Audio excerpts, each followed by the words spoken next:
some traces of dove. العجين, dove, huh? What is dove, brother? The thing that they make the bread from. Dough. Flour. Dough? Dough flour. How is it pronounced? Dough.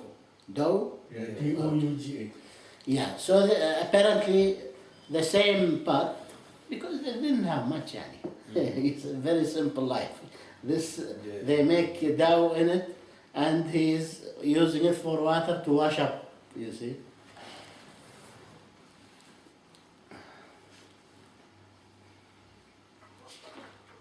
And they were washing up him and his wife, the Prophet ﷺ and his wife, from one pot. He puts his hand and she puts her hand, okay, in it, because they take it from it and wash up, you know. And that shows that Muslim doesn't need much to wash up or to make wudu, unlike what we see nowadays, you see. Yani, it is described in some hadith that the Prophet ﷺ used to use this much 3 times for his whole wash-up. You see? Or 3 or 4 times, something like this. And he used to use this much for his wudu, or this much. That's it. It's enough, you see. And you can buy a bottle, big bottle, 100 fills of this, and use it for wudu for 6 times, 7 times, you see. You don't have to use that much, you see.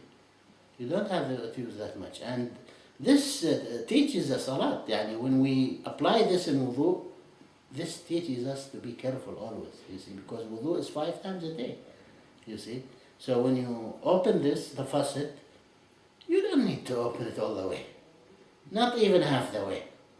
You see, just enough to wet your hand with it and wash, you know, and then wash your face and your foot. You know, your foot doesn't have to be under the water and the water is powering on it all. No, you can just use this little bit. You know. The point is that you cover it all until here, until above that.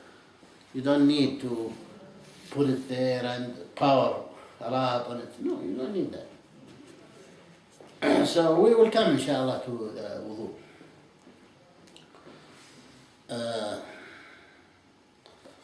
So it's okay for a man and his woman to use one pot which has water in it to wash up their bodies, either from janaba or from masturbation after she finishes her period. They can use it together if they want.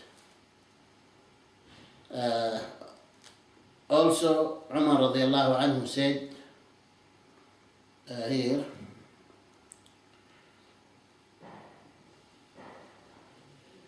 this is a weak narration actually, although the author here might consider it to be true. So this is one of the special things in the Shafi'i madhab. Do not wash up with the water which has been subjected to the sun rays, or something like this, okay? This is Shafi'i opinion, but the hadith is weak, okay? They consider this hadith to be authentic, but it is not authentic. Even though it's not a hadith, it's a narration from Umar radiallahu anhu. Okay, so Umar was not a messenger, but mostly what he says is good. So, but anyway, it is not a true narration. So it's not a must to wash up or to prevent yourself from washing up with the water which has been subjected to the sun. You can still wash from it. Another narration that Umar did not like to wash with such a water. And did not like does not mean haram.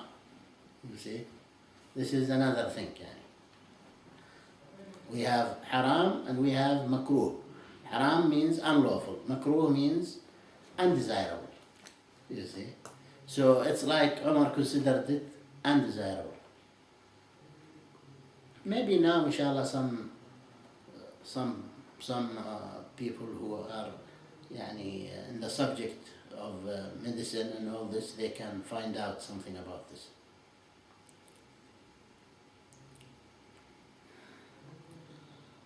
Okay. Abdullah ibn Umar, Abdullah the son of Umar radiallahu anh, said the Messenger sallallahu alayhi wasallam was asked about the water which is in a desert or an area which is empty area, whether it's a desert or something like that, and that water is reached by dogs and animals. Can we make wudu from it? Okay. Can we make wudu from such a thing? The Prophet ﷺ said, إِذَا بَلَغَ الْمَاءُ قُلَّتَيْن لَمْ يَحْمِلُ الْخَبَثِ. This hadith means that if the water is too much, it's too much, and no trace, either by smell or by color, is left in that water, then you can go ahead and use it. You can go ahead and use it.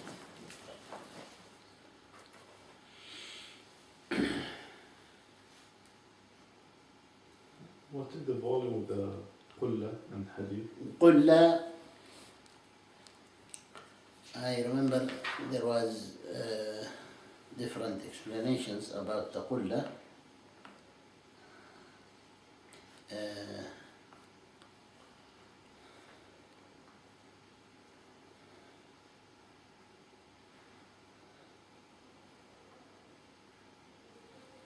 Okay, it doesn't say it here, but I'll bring it inshallah next time. Qullatain.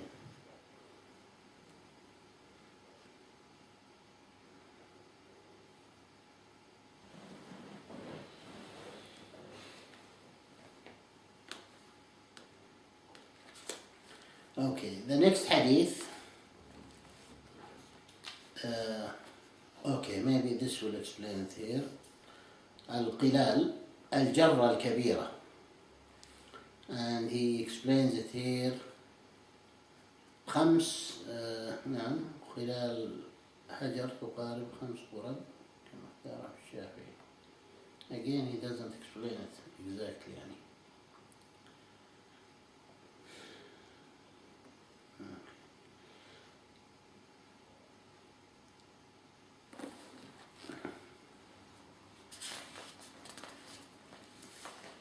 As far as I remember from the other book, بلوغ المرام, ذراع ونصف وذراع ونصف وذراع ونصف.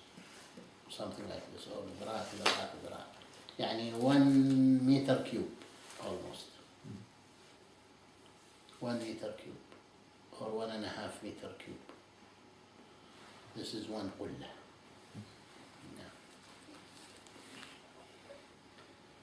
But even if it is that much, and you see some traces of dirt in it,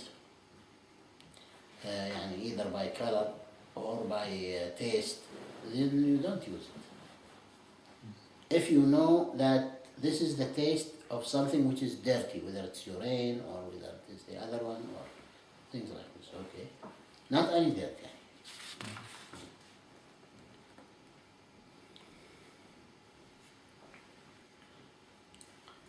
And nowadays we don't need this, alhamdulillah. We have abundance of water. But sometimes, especially here, when people go to the desert and all this, they might need those things. And then he brings the hadith where the Prophet ﷺ says, water cannot be made dirty except that which overcomes either its smell or its taste or its color. If a dirt like urine overcomes the water, either by the taste or by the color or by the third? Smell. Then it becomes dirty. If it's not overcome by that, if you don't feel any of those three, then it's okay. If it is more than qullatain. Okay, which is, let's say, if 1 qulla is 1.5 meter cube, then 2 qullas is 3 meter cube.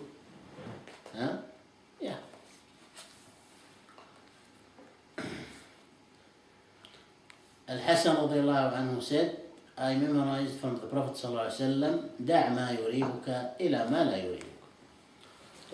Leave that which is doubtful to that which is sure. This is very important. This is one of the rules also of fiqh, actually. Like لا ضرر ولا ضرار, no harm, that we mentioned earlier. دع ما يريبك إلى ما لا يريبك. Make it a general rule in your life, you know. Whatever is doubtful, why should I risk? You see? Don't risk it. Except if you have to, go ahead. Yani, if you don't know it is haram, but it's doubtful, then if it's a necessity or some urgent need, go ahead, okay? Otherwise, don't. You see? دع ما يريبك إلى ما لا يريبك. And this should be used a lot. Yani. Sometimes the Muslim, when he's making wudu, shaitan comes to him and gives him a very hard time. Oh, you missed this part. Oh, you missed that part. Oh, this, oh, that. Whispers to you to make things difficult for you, to make life difficult for you, to make your prayer difficult for you. You see? To make your wudu difficult, your wash-up difficult. He comes and throws doubts on you. Oh, you missed this. Oh, you missed that. Don't pay attention to that. You're sure you did this? That's it. Stick to what you know you did it. Don't pay attention to the doubts. You see? This is a very useful hadith, actually, especially amongst women. This happens to them so much. You know, they complain a lot. They ask a lot of questions about this. Yani, what to do. Some people become sick from this. Yani, to the degree that he takes more than 2 hours just making wudu. Imagine 2 hours. Yani, he goes to the masjid before adhan by half an hour or more. And he starts making wudu. The adhan is made and he is still making wudu. The iqamah is made, he is still making wudu. The prayer is finished and he is still making wudu. And he comes half an hour after that and everyone is gone. He is by himself in the masjid. And he wants to pray. Sometimes he does, sometimes he goes back to the wudu again. So this is a disease. This is a big disease. And the Muslim should not allow circumstances to reach to that ugly point. From the beginning, he should act upon this hadith. The Prophet ﷺ said, you're sure you made wudu? That's it. Stick to what you are sure of. Don't act upon the whispers of the devil who wants to give you a hard time, you know. So this is the point. Another hadith where the Prophet ﷺ said, one of you would be in his wudu or in his prayer, and shaitan, the devil, will come and blow air in his behind. And he will whisper to him, you have put out air, or you have farted, or something like this. The Prophet ﷺ says, the believer should tell this whisperer, كذبت, you are a liar. Okay? I would not believe. And then the Prophet ﷺ said, let him not act upon that whisper, except if he hears a clear voice, the voice of a fart. Okay? Or he smells a clear smell, the smell of the fart. Okay? Why do the Prophet ﷺ say this? Because this happens a lot. This happens to the people. So don't pay attention to such whispers of the shaitan. Don't let shaitan fool you by this.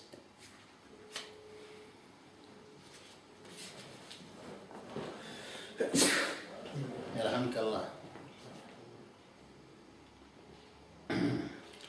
The final hadith of today regarding Abu Qatada radiallahu anhu said, the Messenger sallallahu alayhi wa sallam said regarding the cat, it is not dirty because it is one of those animals mixing with you a lot, going and coming a lot. Or he said it is not dirty, it is an animal which mixes with you a lot. Not necessarily as I translated it the first time, it is not dirty because it mixes with you. No, there is no because. It's not dirty, and it has this quality that it's always coming and going, inside and outside, around you and all this. So if you want to consider it dirty, this will be hell. You know? It will give you a difficult time. So don't worry about it. The cat is okay. You can bring it in the house, okay? You can wash it up, you can clean it up, you can feed it, and every time you feed it for the sake of Allah, you are getting a lot of reward. Every time you wash it for the pleasure of your children, and this is another action for the sake of Allah, then you get a lot of reward, you see. So, alhamdulillah, it's a good replacement for the dog. The dog, you should not bring it in the home. The Prophet ﷺ said it's dirty, najis, and he said the angels would not enter a house if there is a dog in it. So there are two main reasons in Islam why one should not put the dog inside his house. If you have a farm to be protected, something like that, you can bring a dog. If you have a hunting habit in which you use a dog, that's okay. And in that case, if the dog touches you, you don't have to wash up from it, because it will be very difficult, you see, because you come in contact with it a lot, you see. So Islam is the religion of easiness, okay? So therefore, you don't have to wash whatever the dog touches, your clothes or whatever. You'd say the angels will enter, or you should enter the house. Huh? Any house in which there is a dog inside, the angels would not come inside. So this is regarding the cat. But there's circumstances on which it's okay to have the dog inside, such as, I've got a friend who is blind, they have a seeing eye dog. That dog is their eyes, so Right. that's an exception. So there's certain exceptions too. Yeah, there are exceptions, of course. Okay. Of course. Any other question about this before we go to the next hadith? No. Hudayfa ibn al-Yaman radiallahu anhu said, I heard the Messenger sallallahu alayhi wa sallam said, do not wear the natural silk, al-harir, and do not drink in the pots made from pure gold and silver, because these things are for them, and the non-Muslims, in this life, and for you in the hereafter, paradise, agreed upon by Bukhari and Muslim. This shows a general important rule in Islam, and that is not to resemble the non-Muslims in things which are special of them, have a special value for them, especially if the value is a religious value. Then the Muslim will gain a lot of sin by resembling the non-Muslims in that action. The Prophet ﷺ said in a true hadith, "Man tashabbaha biqawmin fahuwa minhum." He who resembles a certain people, then he is one of them. And this is a big threat. And why is this? Why the Muslim should not resemble the non-Muslims in, for example, apparent things, whether it's a special cloth they honor or a special habit they honor. Why is it so? One might wonder. The point is the strong and imminent relation between the heart and the lips. You see, there is a very strong relation, a very direct relation. So if you resemble those people in their outside looks, this will necessarily lead to resembling them by heart, by beliefs, by convictions. You see? And this is the danger. And this relation is both ways. Both ways.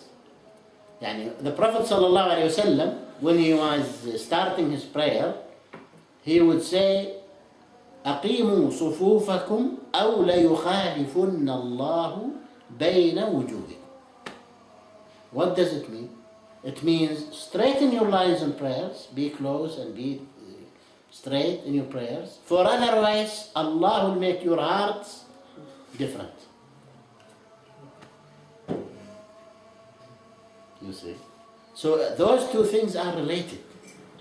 You see, outside and inside, the heart and the actions, the outside. And therefore, if you are in a train, for example in Japan, in Tokyo, and all of a sudden you see a man who looks like you in color and dress, your heart jumps towards him. You know, everyone else is looking Japanese and Chinese, you know, and you feel you are alone there who don't look like them, okay? And all of a sudden he comes not only with the same color and face, but with the same clothes, okay? So this outside look made your heart jump towards him, you see, all of a sudden, you see. So there is a strong relation. That's why in Islam we are forbidden strongly from participating in religious festivals for non-Muslims, or wearing their special religious clothes, whether it is the cross or the thing that the Jews take pride in, whether it is Christmas or Hanukkah or Manika or whatever it might be. Okay? There is no Manika, I'm just making it up. Okay. So these are not allowed in Islam, you see, not allowed in Islam. This is maybe why even gold, wearing gold. Wearing gold, that's the subject. The subject brought this. The Prophet ﷺ is saying, eating in pots made of gold, pure gold, is haram on you. It's not for you in this life. It's for them because they have nothing in the hereafter. So it's their enjoyment here only. But yours is much better and it's there and it's everlasting. Okay. So you have no right in it now in the to eat because it's extravagancy. How could you eat in this golden plate when people, your brothers and sisters, Muslims, some places they don't have something to eat altogether for days and months, and you are eating with spoons made of gold and plates made of gold and plates made of silver and plates. This is very bad. You know, if you feel happy with this, then there's something wrong. You see, something's wrong with you. Where is your concern for others? You know. So this is the point. This doesn't mean that everything beautiful is haram on Muslims. No, you can enjoy anything halal, whether it is a fruit, whether it's whatever it might be, as long as it is halal, it comes from a halal way.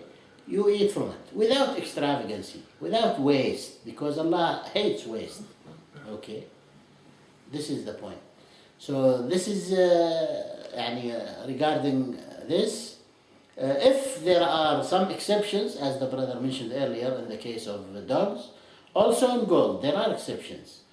The scholars said if someone has a problem with his teeth and nothing fixes the problem but bridges of gold or teeth from gold, it's okay. Okay. Because he is doing it out of necessity, not extravagancy. And he is not resembling others by it, you know. So we cannot resemble others by tattoos, for example. Tattoos are haram in Islam, which will come inshallah in the book of Tawheed. Okay. Anything which is unlawful, you cannot resemble the kafirs in, you see. Even Muslim men should not wear necklaces, because necklaces are not for men in Islam, you see. Even if the man wears it and he doesn't believe in it in any way, but he just wears it, okay? Now. Sheikh, same hadith for the silk usage. Silk, natural silk. Yeah, nowadays all the products, okay, they just write 100% silk. There is no place that I read before it is natural silk. Only they are writing 100% silk, or the percentage of the silk in this cloth. How much is it if it's 100% silk? It is the whole tie will be 100% silk. How much by money? By money. Sometimes you can find it is a 5 kg. And This is not 100%. Because silk, Well, if it's given to you as a gift. Yeah. take it and cash it. But don't wear it. Cash it. Because I have two issues with the gold. This ring, my mother bought it for me because it was, Ring I was is the okay. first one Ring is okay. I was the first one to graduate with a master's degree from college. And my son gave this to me before I came to... You have a necklace. Yes, my son gave this to me before I came to Kuwait because he knew that I was considering becoming a Muslim. He said, remember who you are. You go with what God tells you. MashaAllah. Very good son, alhamdulillah. Yeah, Because he was letting me know up front that if I decide to become Muslim, I'm still his dad. He does not have a problem with it. alhamdulillah. Rings are okay, brother. As long as they are not gold, they are okay. This is 18 karat. 18 karat, cash it. Yeah, I was really close to my mom, and my mom encouraged me to do everything that I felt was right for me. You know what to do with it? You cash it and give it a charity on behalf of your mom. That will benefit her after her death more than anything else. Because the charity will never perish. It will be for her. Okay? Even though she was not a Muslim, but still it will benefit her. The charity will benefit her the hereafter. She's alive or dead? No, she's dead. How it will benefit her? تخفيف في الآخرة. Yeah, it will be beneficial. Whatever you do as a charity for her, inshallah, will benefit her. That's better than wearing something. يعني, Maybe he can keep it, but not wear it. yeah, you keep it somewhere. as Keep you it, said. keep it, but don't wear it. Don't throw it. Souvenir. away. Don't sell it. Don't throw it. If you like it. Yeah. Okay, so you open the door this way. Yeah. Okay. What if some things have... Just let me not forget something, brother. Yeah. There are gold plated. They don't take the same rule. Gold plated, whatever it might be. Watches. You know? Watches, whatever. Because the gold in them is very, very, very, very minute. You see? It's only paint. So they don't take the ruling of gold. Gold plated don't take the ruling of gold. You can wear, if you want, watch, gold plated, ring, whatever it might be. If it's gold plated, it's okay. Because I had a watch once where a small part of it was made out of white gold, but the rest of it was normal. But just like around the rim, they said they used white gold. But If it's a small amount, it's okay, inshallah. I ended up just trading it in. 'Cause, Okay, but if it's a small amount, it's okay. yeah. Is that the same with silk? If it's like Yeah, a yeah. certain percent? Yeah. Even silk sometimes is used for health purposes, things like that. It's okay. If it's small number thing, it's okay. I have my ties I can't wear now. Hmm? I have a bunch of silk ties that were given to me as